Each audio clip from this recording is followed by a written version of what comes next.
You've seen hundreds of films, but probably never noticed how many of them have precisely two dominant colors in most scenes. What's the story here? I mean, other than the story of the film. There's a reason why these colors are chosen. Obviously, it's not an accident. There's a color story going on as well.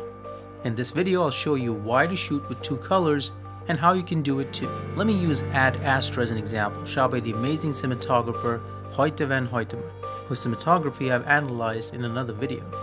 Ad Astra was shot on film, which made it really important to get colors right. A lot of these color decisions are made on the drawing board, and set design plays a huge role. But let's answer one fundamental question. Why do they pick two colors? Why not 3 or 4 dominant colors? Movies have been made with normal colors and still are. It's not like a rule or anything that you have to use 2 colors or any color palette. However, the color palette does allow you to do one super creative thing, and that is to tell a story through color. Which aspect of filmmaking does color impact the most? For me, it's the mood. We all know different colors influence different moods. Too many psychological studies have been published about this, none of which I'm going to reference here. Professional products like cameras, laptops, machines, and business suits are made in neutral colors. But when you want individuality and emotion to shine, you use, colors like cars, party clothes, fun cameras, and face paint. The traditional way of thinking is red is anger, creates tension, blue and green are soothing, yellow is vibrant, like life, brown is earthy, neutral. Look around you, the colors of nature. Earth, sky, trees, and plants are soothing and natural to us. Everything else is more exciting, maybe because they were rare. Painters in the olden days had to go to great pains to create different pigments for their paintings. Today we take these things for granted. Of all the colors humans are sensitive to, no color comes close to the color of skin. If you shoot landscapes with cheaper cameras, it's very hard to tell if it was shot on a cinema camera or not. But the simplest and toughest test for any camera is the skin tone test. Slight changes in skin color, and we know it was shot on a cheap video camera. The audience can't tell what's wrong, but they know something is. Many filmmakers still shoot on film because they covet these skin tones. Ad Astra was shot in film, and the skin tones look amazing in any colored light, in any situation. You can underexpose or overexpose and the colors hold.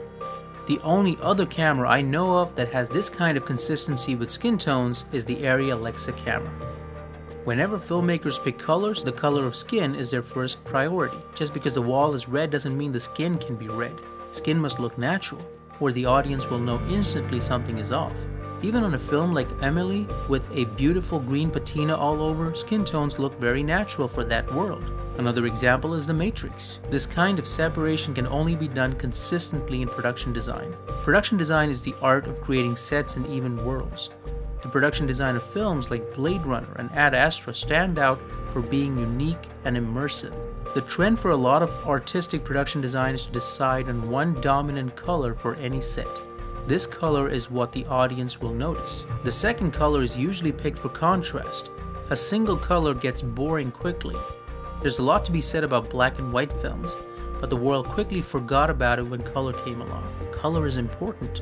But there is something cool about black and white. It draws your attention to the things in the frame, without colors distracting away from what should be in focus. This particular quality of black and white was very hard to achieve in the early days of color film. Today they achieve that kind of focus with 2 colors.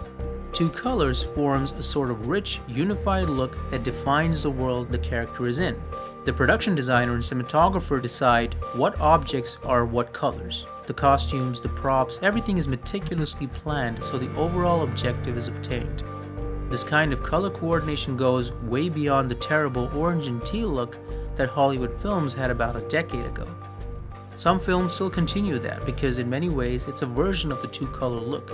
You have orange for skin and teal for everything else. This is a natural color combination because these are the 2 main colors in your life, the blue of the sky and oceans, and the warm orange of the sun and firelight, and of course, skin tones. By enhancing only these colors and subduing everything else, you achieve a sort of black and white look, but with color. The other objective of using orange and teal is that these colors are on the opposing ends of the color scale.